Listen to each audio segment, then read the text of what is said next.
आदाब, good afternoon. चलती रहेगी जिंदगी में आपका इस्तकबाल करते हैं। मैं हूं आपके साथ सना वारिस। चलती रहेगी जिंदगी में हमें आपका ख्याल रखता है, इसलिए रोजाना मुख्तलिफ मौजू पर आपसे बातचीत करते हैं और जो आपके जहन में और आपके दिल में जो सवाल होते हैं उस सवाल को डॉक्टरों से जानने की कोशिश करते हैं। तो आज हमारा खास पैनल सिर्फ और सिर्फ डॉक्टरों पर मुश्तमिल होगा। वो इसलिए क्योंकि मौसम गर्मा चल रहा है और इस मौसम गर्मा में आपको अपनी हिफाजत, अपनी स्किन की हिफाजत कैसे करनी है और रोजेदारों को किस तरह से ख्याल रखना है। बहुत सारे जो रोजेदार हैं वो कई अमराज में भी मुब्तला होते हैं, तो लेकिन ऐसे में उन्हें नमाज अदा करने में कई तरह की मुश्किलात भी पेश आती हैं। तो ऐसे लोगों के लिए भी, ऐसे रोजेदारों के तमाम सवालों के जवाब जो होंगे वो लेने की हम कोशिश करेंगे खास डॉक्टर से। जी हाँ, हमने फिजियोथेरेपिस्ट को मदऊ किया है ताकि आप उनसे अपने सवाल को पूछ सकें और जान सकें कि अगर आपको इबादत करने में कोई परेशानी आ रही है तो उस इबादत को कैसे अंजाम तक या पाए तकमील तक पहुंचाया जाए। तो ये दो मौजू हैं कि गर्मी में आपको अपनी हिफाजत कैसे करनी है और साथ ही रोजा रखकर आपको और इबादत का खास ख्याल कैसे रखना है। ये तमाम सवाल हैं। अगर आपको इन चीजों के हवाले से जानकारी हासिल करनी है तो आप आज चलती रहेगी जिंदगी का हिस्सा बन सकते हैं, क्योंकि दो खास मेहमान अब से कुछ देर बाद आपको टीवी स्क्रीन पर नजर आएंगे। डॉक्टर सोहराब खान प्रोफेसर हैं, फिजियोथेरेपिस्ट हैं, जामिया हमदर्द के हमारे साथ अब से कुछ देर बाद टीवी स्क्रीन पर होंगे, जिन्हें आप देख पाएंगे। इसके अलावा डॉक्टर शहला साहिबा होंगी, कंसल्टेंट हैं, डर्मेटोलॉजिस्ट हैं और मुस्कुराते हुए हमेशा हमारे साथ जुड़ती हैं। बहुत शुक्रिया और ढेर सारी मुबारकबाद आपको रमजान की। उम्मीद करते हैं आप खुश खुर्रम होंगी, वैसे तो नजर भी आ रही हैं। तो मौसम गर्मा चल रहा है। डॉक्टर शहला साहिबा, मैं जानना चाहूंगी कि एक आम इंसान को, स्किन की बात हम बाद में करेंगे, एक आम इंसान को रोजे का माह मुबारक भी चल रहा है, तो ऐसे में लोगों को अपना ख्याल रखने के लिए, अपनों का ख्याल रखने के लिए मौसम गर्मा में, क्योंकि पानी तो पीना नहीं है, रोजे में पानी पीने के लिए बार बार ये कहा जाता है और हम डिहाइड्रेशन से बचने के लिए पानी का इस्तेमाल खूब करते हैं, लेकिन अभी रोज़ा है तो इससे बचने के लिए, मौसम गर्मा से बचने के लिए रोज़े का भी एहतमाम करना है। तो क्या क्या करना चाहिए, किन किन बातों का खास ख्याल रखना चाहिए, सबसे पहले आप क्या कहेंगे? जी, रमजान सबको बहुत बहुत मुबारक। इस मुबारक महीने में हम सबको सेहतयाब रहें, यही हमारी सबसे दुआ है। सबसे जरूरी ये है सना कि अगर हम पानी पी नहीं रहे हैं तो पानी को लूज भी नहीं करें, तो हमें डिहाइड्रेशन से बचना है। देखिए, हम हमेशा तजवीज ये देते हैं कि अगर आपके पानी पसीने बह रहे हैं और आपको लग रहा है कि आपका वाटर लॉस हो रहा है तो आप उसको उस नुकसान को पूरा करते रहिए, पर यहाँ पर हम सब रोजगार हैं तो हमें अपने आप को बचाना है। धूप की जो शिद्दत होती है वो दोपहर को 11 से 4 बजे तक बहुत होती है, तो कोशिश करें कि अपने सारे काम जो है वो 11 बजे से करके और फिर इंडोर्स रहें और जो रह गया है वो 4 बजे के बाद करें। तो इस वक्त जो है बचाव ही सबसे बड़ा तरीका है। और दूसरा जो सबसे अच्छा तरीका होता है, धूप में जब आप डायरेक्ट जाते हैं ना तब आपका वाटर लॉस और डिहाइड्रेशन होता है, तो छतरी का इस्तेमाल करें। हमेशा कोशिश करें कि एक दुपट्टा या सर पे एक स्कार्फ रख के चलें। धूप में जितना कम आप जाएंगे उतना आपको हीट स्ट्रोक और हीट जो एग्जॉशन है, देखिए पानी की ही सिर्फ दिक्कत नहीं होती, there is something called as heat exhaustion, मतलब शरीर से जैसे जान निकल जाती है। तो नॉर्मली उस जान को पूरा करने के लिए हम तजवीज करते हैं कि भाई पानी पी लीजिए। अब वो ऑप्शन नहीं है तो अपनी जान को बचा के रखिए। बिल्कुल। और मैं अगला सवाल आपसे यही करने वाली थी, जैसा कि आपने कहा कि जब आप बाहर निकलते हैं तो आपको किन चीज़ों का खास ख्याल रखना है। छतरी का आपने जिक्र किया, यही सवाल हम करने वाले थे कि छतरी आपको धूप से बचाती है, नहीं बचाती है? नॉर्मल सा है, सभी लेकर निकलते हैं गर्मियों में और खासकर रोजेदारों की कोशिश होती है कि वो घरों से ज़्यादा बाहर ना निकले। इसके अलावा आपने बताया कि ये चीज़ें हैं जिस पर ध्यान देकर मौसम गर्मा की शिद्दत से बचा जा सकता है। इसके अलावा एक और ख़ास बात ये देखी गई है, परेशानी भी इसे समझी जाती रही है डॉक्टर शैला, कि पानी नहीं पीने की वजह से यूरिन में प्रॉब्लम होने लगती है कई सारे लोगों को। तो रोजेदार हैं तो जाहिर सी बात है इस परेशानी से भी उन्हें जूझना पड़ रहा होता है। तो ऐसे में क्या करना चाहिए? देखिए, बात यह है कि रोजा एक वक्फे के लिए है, तो उस वक्फे में जब आप नहीं हैं, जब आप रोजा इफ्तार करते हैं और सुबह सहरी तक, तब आपको अपनी वो पानी की जो कंसिस्टेंसी है वो बढ़ानी चाहिए। हम बोलते हैं कि भाई आपको 2 बोतल पानी पूरे दिन में पीना है, तो पूरे दिन का मतलब होता है 24 घंटा। अब क्योंकि आपके पास 24 घंटा नहीं है, तो आप जब रात को सहरी करते हैं, होता क्या है ना, सहरी कह रही हूँ, इफ्तार करते ही हमेशा इतना ज्यादा पी लेते हैं कि उसके बाद पानी पी लेते हैं कि रात को फिर 10-11 बजे तक कुछ खाने के पीने की वो नहीं रहती, तबीयत नहीं लगती, फिर उसके बाद सहरी में करते हैं। तो ये नहीं होना चाहिए। कोशिश कीजिए कि बीच बीच में पानी पीते रहें। और दूसरा, जैसे जो मौसमी फ्रूट हैं, देखिए गर्मी में ऊपर वाले ने इसीलिए हमें तरबूज खरबूजे दिए हैं, बिकॉज वो पेट भरने के साथ साथ पकौड़े और फ्रूट चाट के अलावा तरबूज होता क्या है कि उस वक्त और कुछ खाने का दिल नहीं करता, तो वो आलू के पकौड़े ही होते हैं। सही। तो कोशिश ये होनी चाहिए कि फ्रूट चाट से रोजा, और रोजे में बैलेंस डाइट का एहतमाम करना चाहिए। ये बहुत सारे घरों में नहीं देखने को मिलता है। इस पर ध्यान देने की हम सबको जरूरत है, और खासकर जो घर की खवातीन हैं जो किचन में इन तमाम इंतजाम और इंसराम इसका करती हैं, वो ये ध्यान रखें कि आपकी डाइट जो है बैलेंस रह रही है रमजानुल मुबारक में या नहीं, क्योंकि इबादत से तो आप अपने आप को नूरानी और पाकीज़ा कर ही रहे होते हैं। तो डाइट से किस हद तक आप अपने और अपनी फैमिली वालों का ख्याल रख रहे हैं, घर वालों का ख्याल रख रहे हैं, इस पर भी तमाम चीजें मुज़मिर होती हैं। एक और खास मेहमान हमारे साथ जुड़ चुके हैं, जिन्हें टीवी स्क्रीन पर आप देख पा रहे हैं, डॉक्टर सोहराब खान साहब का, जिनका जिक्र मैंने कुछ देर पहले किया था। आप प्रोफेसर हैं, फिजियोथेरेपिस्ट हैं जामिया हमदर्द के। बहुत शुक्रिया वक्त देने के लिए न्यूज़ 18 उर्दू को। और सबसे पहले डॉक्टर सोहराब साहब, आपको रमजानुल मुबारक की ढेर सारी मुबारकबाद। अगर आप मेरी आवाज सुन पा रहे होंगे, शायद आपसे ताल्लुक, फिर से आ गया आप स्क्रीन पर, ठीक है। डॉक्टर सोहराब साहब, क्योंकि माह रमजान चल रहा है, आप फिजियोथेरेपिस्ट हैं, और बाज दफ़ा ये देखा गया है हमने घरों में मिलने जुलने वालों के ख़ानदानों में ये देखा है कि कई लोग ऐसे होते हैं जो इबादत का एहतमाम तो करना चाहते हैं, लेकिन बॉडी में पेन की वजह से या फिर किसी तरह की तकलीफ की वजह से वो इबादत का एहतमाम नहीं कर पाते हैं। तो रोज़े में इस पर आप क्या कुछ कहना चाहेंगे उन लोगों के लिए? तो हम बहुत ही इंपॉर्टेंट हिस्सा हमारी जिंदगी का है। हाँ। और इबादत तो हमें रोज करनी चाहिए, लेकिन रमजान में क्या होता है, इबादत की शिद्दत बढ़ जाती है, और टाइम पे हम रोजा भी रहते हैं, रोजे में हमारी बॉडी में डिहाइड्रेशन ज्यादा हो जाता है ना। उसके अलावा हमारी जो नॉर्मल एक्टिविटीज है, हम उतना काम नहीं कर पाते, है ना जी। बिल्कुल। सोहराब साहब, आपकी आवाज हम तक नहीं आ पा रही, शायद म्यूट हो गया है आपसे। अनम्यूट कर दीजिएगा डॉक्टर सोहराब, फिर उसके बाद आप बात करिए। आपकी आवाज हम तक नहीं पहुंच पा रही है सोहराब साहब। शायद उनसे हमारा राब्ता मुनक़ता हो गया, उनसे फिर से जुड़ने की कोशिश करेंगे। डॉक्टर शहला हमारे साथ जुड़ी हुई हैं। डॉक्टर शहला, जैसा कि हमने कहा कुछ देर पहले कि बैलेंस डाइट के लिए, वैसे स्किन को चमकाना है तो जो डाइट है उसको बैलेंस लेना है, ये हमेशा से डर्मेटोलॉजिस्ट ये कहते आ रहे हैं। भले ही आप दवाओं का और डिफरेंट टाइप के स्किन केयर का यूज करती हूँ, लेकिन इसके अलावा जो अंदरूनी खूबसूरती आपको लानी है तो बैलेंस डाइट होता है। रमजान के मुबारक महीने में आपको लगता है, जैसा कि मैंने कुछ देर पहले कहा, कि इसका भी ध्यान रखना चाहिए, तली भुनी हुई कम चीजें बने, ये ज्यादा अच्छी होगी?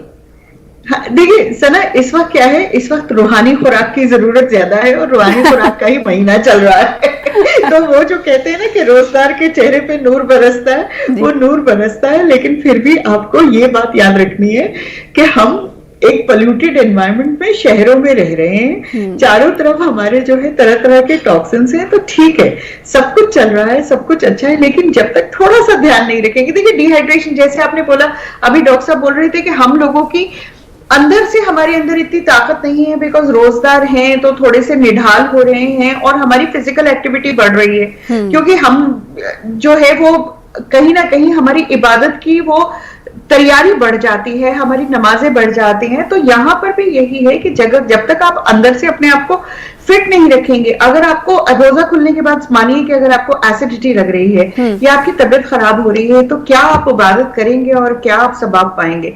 तो जो बैलेंस डाइट की बात हो रही है, उसमें डाइटिंग की बात नहीं हो रही है, उसमें खाइए, लेकिन तरीके से खाइए।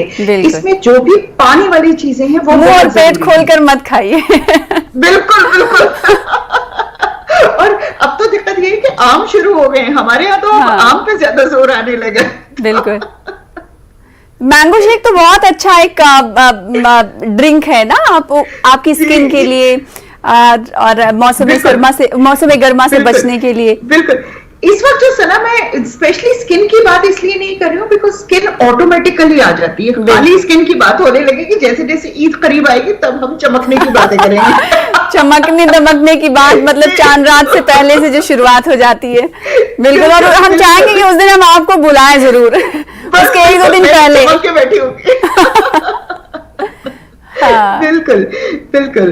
तो डॉक्टर साहब जैसे बोल रहे थे कि हमें अपनी कैपेसिटी बढ़ानी है। देखिए क्या होता है, जब भी चाहे आप डाइटिंग, नॉर्मल डाइटिंग की बात कीजिए, अगर आप बॉडी अपना बैलेंस रखती है, अगर आप अपना इनपुट कम कर देते हैं, अगर आप खाने की तादाद कम कर देते हैं तो आपका आउटपुट ऑटोमेटिकली कम हो जाता है। जैसे जब लोग डाइटिंग शुरू करते हैं तो वो इतने निढाल से लगने लगते हैं कि उनकी जो रूटीन एक्टिविटी है वो भी कम हो जाती है। वही चीज रमजान में भी हो रही है क्योंकि आपकी एक्टिविटी बहुत लिमिटेड हो जाती है। तो यहाँ पर तो सबसे जरूरी ये है कि जो आपकी वॉक है, देखिए सुबह तो रोजा है, इतनी गर्मी है, आप नहीं बाहर जा पा रहे हैं, लेकिन शाम को इफ्तार के बाद एक थोड़ा सा वॉक या एक्सरसाइज जो आपके शरीर में जो सर्कुलेशन है उसको बेहतर करे, वो अपने रूटीन में बहुत डालना बहुत जरूरी है। और ये कहीं ना कहीं जो है, क्योंकि थक जाते हैं, नहीं करते हैं, सोने का मन है, ये नहीं होना चाहिए। जहां तक स्किन की बात है, क्योंकि डिहाइड्रेशन की टाइम हो रहा है, गर्मी इतनी है, गर्मी में पसीने आ रहे हैं, सिर्फ सफाई, वॉश वॉश वॉश। अगर आप मुंह को अपने, देखिए वुजू करते हुए वैसे ही धुल जाता है, तो अगर एक ठंडे पानी का झपका भी लगा लें बीच बीच में तो वो आपकी काफी हद तक काम कर देता है। बिल्कुल, आपने वॉश की बात कही तो बार बार जैसे अगर हम वजू कर रहे होते हैं और वैसे तो सभी इबादत करते हैं, लेकिन माह रमजान में जैसा कि हम जानते हैं कि उसमें शिद्दत हो जाती है, बढ़ जाती है ज्यादा, क्योंकि नेकियां दुगनी हो जाती है, तो सब चाहते हैं कि ये नेकियों को जल्दी जल्दी हासिल करें, समेट लें ये, क्योंकि ये समेटने का मुबारक महीना है। तो इसमें क्या होता है कि बार बार वजू भी करना होता है, और बार बार अगर वो बना रही है, खाना पकवान बना रही है किसी तरह, या उन्हें कुरान मजीद की तिलावत करनी है, तो फिर से वो वजू करती हैं। तो वजू करने के बाद बार बार वजू करने से हम देखते हैं कि स्किन जो है ना बहुत ड्राई होती है। तो क्या हमें बार बार मॉइस्चराइज करना हो चाहिए अपनी स्किन को, या फिर छोड़ देना चाहिए जब वो सोने लगती हैं तरावी के बाद, उस वक्त मॉइस्चराइजर का इस्तेमाल करना चाहिए? खासकर जो वो एरियाज हैं, जैसे हाथ हैं, पैर हैं, ये आपके ये कोहनी होती है, ये वो एरियाज हैं जो बहुत ज्यादा ड्राई हो जाते हैं। तो इसको अगर आप थोड़ा सा मॉइस्चराइज करें, आप मॉइस्चराइजिंग क्रीम भी नहीं, आप हल्का सा कोकोनट ऑयल, बादाम ऑयल लगा लीजिए, वही काफी है। वो क्या करता है, मॉइस्चर को ट्रैप कर लेता है वहीं पर। तो जो हवा में नमी जो निकल जाती है आपके बार बार धोने से, देखिए आप अगर फेस धोएंगे with in 10 minutes normal oil secrete हो जाएगा। तो अगर आप उस एरिया को क्लीन कर रहे हैं, आपको लग रहा है कि अगर आपकी ड्राई स्किन है तो थोड़ा सा मॉइस्चराइजर लगाने में कोई नुकसान नहीं है। और लेकिन जो एक्सेसिवली ड्राई एरियाज हैं, हाथ, पैर, कोहनी, इनको हमेशा मॉइस्चराइज कर लेना चाहिए। और वही है कि अगर आपके यहाँ का पानी बहुत ज्यादा हार्ड है तो आपको ज्यादा जरूरत है, अगर आप नॉर्मल वाटर से कर रहे हैं तो उतनी जरूरत नहीं है। तो आपकी जो रिक्वायरमेंट है आपको पता है, आपको पता है। स्किन के साथ सबसे अच्छी बात यह है ना कि आपकी स्किन खुद आपसे पुकार के चीख के बोल देती है कि भाई मैं ड्राई हो रही हूँ, कुछ कर लो, नहीं तो वो खींचने लगती है। तो उसकी सुने, उसको निग्लेक्ट मत करें। बिल्कुल, ये बहुत अच्छी बात आपने कही, ये सुनी नहीं मैंने, कि आपकी स्किन आपको खुद पुकार के कह रही होती है कि मैं ड्राई हो रही हूँ, सूख रही हूँ, मेरा ख्याल कर लो। ये डर्मेटोलॉजिस्ट की पहचान है। जाहिर सी बात है, हम सब जानते हैं कि हमारी स्किन जो है ड्राई हो जाती है, लेकिन हम ध्यान नहीं देते हैं। तो ये अगर चीख पुकार आपकी स्किन करती है तो जरूर अपनी स्किन का ध्यान रखें। और साथ ही इसके अलावा क्या स्किन को अच्छा रखने के लिए रमजान मुबारक में हम देखते हैं कि डिफरेंट तरह के शेक्स बनाए जाते हैं, तो ये एक अहम जूज है क्या? देखिए, हम जहां तक मैं सच बात आपको बताऊं कि हम दूध को अवॉइड करना चाहते हैं। मतलब दूध जो है वो हमारे लिए एक फॉरेन फूड है, और कहीं ना कहीं दूध एक्नोजेनिक होता है, माने कि वो जो सेबेशियस ग्लैंड होते हैं जो एक्ने करते हैं उनको स्टिमुलेट करता है। तो अडर जो हमारे पास टीनेजर्स आते हैं, जो एक्ने वाली एज आते हैं, उनको तो हम दूध बिल्कुल मना कर देते हैं। तो मैं ये मानती हूं कि अगर आप शेक बनाने की जगह उसका जैसे स्मूदी जैसा बना लें, मतलब पानी में डाल के पानी बेस को करें, तो वो ज्यादा बेहतर रखता है रादर देन एक हैवी। जैसे आप मैंगो शेक की बात कर रही थी, अगर आप मैंगो शेक पी लेंगे फिर उसके बाद कुछ नहीं खा पाएंगे, तो आपकी जो रिपर्टर है, जो आपको एक कार्ब भी खाना था, एक फैट भी खाना था, एक प्रोटीन भी खाना था, वो तो खत्म हो गया। तो रादर देन पेट भरने से अच्छा है कि आप एक उस जूस से बेहतर है कि आप वो फ्रूट खाएं। फ्रूट में वो फाइबर भी जाएगी, फ्रूट में आप धीरे धीरे खाएंगे, फ्रूट में वाटर कंटेंट भी जाएगा। तो रादर देन, देखिए जब प्यास लग रही होती है उस वक्त सबसे अच्छी चीज होती है नींबू पानी की शिकंजी, क्योंकि वो आपकी हाइड्रेशन। अभी तो नींबू को लोग हाथ लगाना नहीं चाहेंगे, बड़ी महंगी हो गई नींबू। अब तो सोशल मीडिया पे चल रहा है कि नींबू को भी नजर लग गई, इससे पहले कभी नींबू को नजर नहीं लगी थी। अभी तक तो पहले हमने महंगाई में देखा था कि प्याज टमाटर ही महंगे हो रहे हैं, अभी तो नींबू भी बड़े शान से और शौकत से 20 रुपए में 1 या 2 बिक रही है। तो ऐसा करेंगे, रूह अफ़ज़ा बनाएंगे, थोड़ा सा नींबू निचोड़ लेंगे। वो जो खटास है तो वो सोडियम क्लोराइड की चाहिए हमें। हम प्योर, अगर आपको ये पता है कि अगर आप बहुत मीठा पीते हैं तो बॉडी और वाटर को एक्सक्लूड करती है, तो अगर आप बहुत मीठी चीजें पीते हैं तो वो आपकी डिहाइड्रेशन को ठीक नहीं करती है, वो लॉन्ग टर्म में डिहाइड्रेशन को बढ़ाती है। तो इसलिए हमेशा ये कहा जाता है कि जो भी पी रहे हैं वो आंसू के टेस्ट का होना चाहिए, हल्का सा नमकीन होना चाहिए। वाह, बहुत सारी चीजें ऐसे आपसे जानने को मिल रही हैं, मतलब उसको जानते हैं लेकिन गहराई से उसे समझना, जानना पहचानना अलग होता है, गहराई से समझना एक अलग मौजू होता है, जो डर्मेटोलॉजिस्ट ही बता सकता है। इसके अलावा जो ओसीडी पेशेंट्स होते हैं, उनके स्किन की अगर बात की जाए, मायूसी तो साफ झलकती है उनके चेहरे पे, क्योंकि बाज दफा ये देखने को मिलता है उनको मेंटल हेल्थ की भी प्रॉब्लम धीरे धीरे परेशानी होने लगती है। तो ऐसे में जो उनकी स्किन रहती है, जितनी खूबसूरत पहले रहती है, हालांकि रहती तो स्किन वैसे ही है, लेकिन उसमें ड्राइनेस आ जाती है, एक अलग तरह की मायूसी झलकती है। तो ओसीडी के पेशेंट्स को क्या करना चाहिए? नहीं, इससे ना दिक्कत ये है कि ओसीडी की वजह से ही उनकी रौनक जो स्किन की रहती है चली जाती है। एग्जैक्टली, वो एक बड़ी विशियस साइकिल है, क्योंकि आप ज्यादा धो रहे हैं तो वो ड्राई हो रही है, क्योंकि वो ड्राई हो रही है तो आप और टेंशन में आ रहे हैं, फिर आप दोबारा जा रहे हैं। पहली बात तो ये है कि अगर आपको लग रहा है ओसीडी है तो उसका इलाज जरूर कराएं। और दूसरी चीज ये है कि ओसीडी का एक्चुअली घर वालों को हम हमेशा ये ताकीद करते हैं घर वालों को कि वो मजबूर है, वो करने को मजबूर है, उसके बस में नहीं है कि वो ना करे, लेकिन आपका फर्ज ये बनता है कि आप उसकी नुकसान ना होने दें। तो अगर वो मुंह और हाथ बार बार धो रहे हैं तो आप बार बार क्रीम लगवाइए, ये आपको करना पड़ेगा। ये जो जिसको ओसीडी है या जिसको दिक्कत हो रही है उसको समझ नहीं आएगा, तो यहाँ रोल हमारा आ जाता है। और फ्रैंकली स्पीकिंग, दवाएं इतनी कारगर होती हैं कि वो बड़े अच्छे से ये सब कंट्रोल कर लेती हैं। और अगर आपके खुद के बस में होता कंट्रोल करना, मैं हमेशा ये बोलती हूँ कि जो शैतानियत करता है, अगर उसको पता होता है कि वो शैतान के कब्जे में, तो वो छूट जाता, उसको पता ही नहीं होता कि वो वहां पहुंच गया। तो मेन चीज ये है कि जड़ का पता होना चाहिए ना, कि अगर जड़ का पता है तभी तो जड़ काट के फेंकी जाएगी। एग्जैक्टली। तो सिर्फ उस पे तंज करने में या बार बार बोलने में क्यों करते रहते हो? क्या, अरे भाई उसे पता है कि वो गलत कर रहा है लेकिन वो उसको नहीं रोक पा रहा है, तो आपका फर्ज ये बनता है कि आप उसको नुकसान ना होने दें उससे। जी, अगर नया किसी के साथ ये तमाम सिम्टम्स है तो क्या उन्हें काउंसलर की सलाह लेनी चाहिए या साइकियाट्रिस्ट के पास जाना चाहिए? सबसे पहला अमल क्या होना चाहिए? साइकियाट्रिस्ट के पास। देखिए, काउंसलिंग क्या है कि काउंसलिंग चीजें मेंटेन कर लेती है। मतलब आपका एक बार करेक्शन हो गया, और ये लिटरली केमिकल लोचा है, there is a chemical imbalance which happens because of which आपको ये हो रहा है, ये कोई शॉक से नहीं कर रहा है। तो अगर आपने वो केमिकल इम्बैलेंस ठीक नहीं किया, आप 1000 काउंसलिंग कर लें। मैं वही तो कह रही हूँ कि जो कर रहा है ना, उसे भी पता है वो गलत कर रहा है, लेकिन उसके बस में नहीं है उसे रोकना। तो इसलिए पहले साइकियाट्रिस्ट, और उसके बाद जब आप ठीक हो जाएं तब काउंसलिंग के दोबारा आप उस चक्कर में ना पड़े।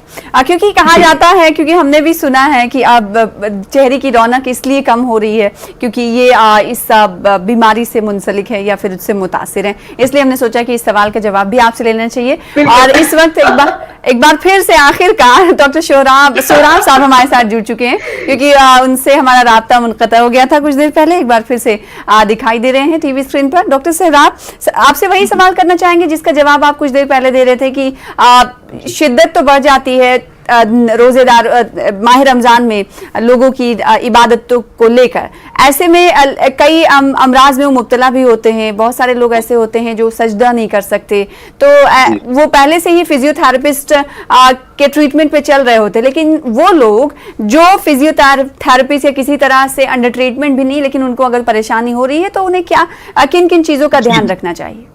बिल्कुल, एहतियात करना बहुत जरूरी है। हमने कहा एहतियात इलाज से बेहतर है ना। तो खासकर कुरान पढ़ते वक्त या नमाज पढ़ते वक्त, खासकर जो घुटने के मरीज हैं या कमर के या गर्दन के मरीज हैं, तो पहली बात तो अगर घुटने में दिक्कत है आप नमाज पढ़ें कुर्सी बैठ के, ठीक है। क्योंकि अल्लाह ताला ने कहा, जरूर ये नहीं कहा कि आप नमाज अदा करना किसी पोर्शन में, नमाज नियत की बात होती है ना। It is not act of the कि आप उसको परफॉर्म करें, है ना। तो अगर जो घुटने के मरीज या कमर के मरीज हैं वो कोशिश करें कि कुर्सी बैठे नमाज पढ़ें। सेकेंडली, अगर आप कुरान पढ़ रहे हैं, देर तक पढ़ रहे हैं, तो आप कोशिश करें कि बीच बीच में हर 10-15 मिनट के वक्फे पे एक बार उठ के अपनी गर्दन को हर तरफ घुमाएं। बिल्कुल। और डॉक्टर शहला साहिबा जब तक ये अपनी बात कंप्लीट करे, क्योंकि एक बार फिर से इनका राब्ता टेक्निकल फॉल्ट आ गया है। आपने भी नोटिस किया होगा कि क्योंकि ये प्रोफेसर हैं जामिया हमदर्द में, तो बात में ये बात कर रहे हैं ना, कर रहे हैं ना, ठीक है ना। तो बच्चों को कैसे पढ़ाते हैं ना, उससे समझ में आता है कि ये मतलब पूरा गाइडेंस बच्चों को कैसे दे रहे हैं, एक एक सेंटेंस पे बच्चे समझ पा रहे हैं, नहीं समझ पा रहे हैं, तो उनकी तरफ से फॉलो बैक लेना। बिल्कुल बिल्कुल बिल्कुल। आप जिस पोजीशन पे होते हैं, हम लोग उस पोजीशन पे बैठे हैं कि हम ये मान के चलते हैं कि हमारा फर्ज है समझाना। तो एक ही बात को कई बार दूसरे लोग देख के कहते हैं कि आप एक ही बार को 25 बार कैसे बोल रहे थे। हमारा काम है, जब तक लोगों को समझ नहीं आएगा हम बोलेंगे। बिल्कुल। और हम लोगों से भी कहा जाता है कि जब कभी ब्रेकिंग न्यूज आती है तो आप लोग ऐसे कर रहे होते कि एक बात को 10 बार, तो हम भी कहते हैं कि जो अभी टीवी जिन्होंने ऑन किया होगा तो वो 10वीं बार तो सुन लेंगे जो हम बात कह रहे हैं। जिन्होंने 9 बार नहीं सुना होगा 10वीं बार तो सुन लेंगे। जिन्होंने अभी जो व्यूअर्स हमारे साथ अभी जुड़े हैं उनका क्या होगा, उन्हें भी तो इन्फॉर्मेशन देना है। खैर, ये जोक्स अब पार्ट था। इसके अलावा अगर बात तैयारियों की कर लें, या फिर बहुत सारे हमने देखा है कि स्टॉल्स लगे होते हैं मौसम गर्मा में बाहर, तो क्या जो रोजा नहीं रखते दूसरे मजहब के लोगों के लिए अगर बात करें, तो क्या इसका इस्तेमाल बाजारों में जो बिक रही चीजें होती हैं, जूस होती हैं, उन्हें लेना चाहिए? अच्छी बात है या नहीं? बाहर की चीजें, देखिए आप जो है, अगर धूप में उन्हें गर्मी लग रही है और बहुत शिद्दत की प्यास लग रही है, तो क्या स्टॉल से देखिए में आते आते सना गवर्नमेंट बैन कर देती है। जो गन्ने का जूस चल रहा है या जो खुले फ्रूट्स चल रहे हैं अभी, क्योंकि गर्मी शुरू हुई है, तो क्योंकि उसमें फिर खुले में कीटाणु, धूल मिट्टी, कॉलेरा, ये सब चीजें आ जाती हैं। तो कोशिश यही करें कि देखिए, मैं वही बार बार बात बोलती हूँ कि हम लोग एक पोल्यूटेड एनवायरनमेंट में रहते हैं, चारों तरफ धूल मिट्टी है, और आजकल तो हवा ऐसी चल रही है कि धूल मिट्टी उड़ उड़ के गिर रही है। तो कोशिश ये करें कि बाहर की चीजें खुली हुई बोलने की जरूरत ही नहीं होनी चाहिए हमें कि भाई वो नहीं खानी है। मतलब अब तक तो वो सबके अंदर इनग्रेन्ड होनी चाहिए कि नहीं खानी है। बिल्कुल। और अब एक बार फिर से सोराब साहब हमारे साथ जुड़ चुके हैं। सोराब साहब, अब उम्मीद करते हैं कि आपकी बात व्यूअर्स तक पहुंचेगी। हमने तो वो नोटिस कर लिया है कि आप कॉलेज में, यूनिवर्सिटी में बच्चों को पढ़ाते होंगे, क्योंकि आपके बोलने के तरीके से समझ में आता है कि एक लाइन आप बोलते हैं और ये समझने की कोशिश करते हैं कि हमारे बच्चों को समझ में आया, नहीं समझ में आया। तो आप अपनी पूरी बात मुकम्मल कर लें, फिर उसके बाद व्यूअर्स को जो समझना होगा वो आपकी बातों से समझ लेंगे। डॉक्टर सोराब, जमाने में फ्लेक्सिबिलिटी का है ना जी, कि अगर हमारी बॉडी में फ्लेक्सिबिलिटी है तो हम किसी पोजीशन में बहुत पुअर कनेक्शन है। चलिए, फ्लेक्सिबिलिटी की बात ये कर रहे थे डॉक्टर सोराब साहब, क्योंकि कहा यह जाता है कि अगर आप का जिस्म फ्लेक्सिबल है तो आप हर काम को कर सकते हैं। तो फ्लेक्सिबल बनाने के लिए डेली टू डेली रूटीन में योगा कितना इंपॉर्टेंट है, या फिर वर्जिश कितनी इंपॉर्टेंट है, क्या कहेंगे डॉक्टर सहला? डॉक्टर सहला, देखिए, इसमें जो है ये एक दिन में नहीं होता। मतलब ऐसा नहीं है कि वो पहले रोजे से सडनली आप शुरू कर दें। तो और दूसरा, एकदम ही दौड़ ना पड़े। मतलब ऐसा नहीं है कि सडनली ही आप 10 चीजें करें। बड़ी सिंपल सी चीजें होती हैं। 2 चीजें फ्लेक्सिबिलिटी के लिए होती हैं। एक होती है स्पॉट जॉगिंग, एक ही जगह खड़े होके 2 मिनट के लिए आप जॉगिंग कीजिए। दूसरा होता है वॉल पुशअप्स, हाथ रख के दीवार पे इस तरह आगे पीछे कीजिए, और स्क्वाट्स इस तरह करके कुर्सी पे बैठिए 10। आपके 10 जॉइंट खोल देगा। तो शुरुआत जो है, और नमाज भी बहुत, नमाज से भी बहुत सारे लोगों को ये फायदा होता है। सजदे में जाते हैं, घुटना रुकू में जाते हैं। जो लोग नॉन मुस्लिम हमारे भाई बहन है जो नहीं जानते, घुटने आपके बल हम लोग जब होते हैं यानी रुकू में जाते हैं, फिर सजदे में जाते हैं, तो उससे भी एक तरह से वर्जिश हो जाता है। बहुत शुक्रिया डॉक्टर शैला साहिबा, वक्त की बहुत कमी, फिर मुलाकात होगी, फिर स्किन को चपकाने को लेकर बातचीत होगी, और चांद रात में किस तरह से तैयारियां होती, इस पर भी हम आपसे कई सवाल करेंगे। बहुत शुक्रिया हमारे साथ जुड़ने के लिए। चलती रहेगी जिंदगी में, मुझे दीजिए इजाजत, फिर होगी मुलाकात। आदाब।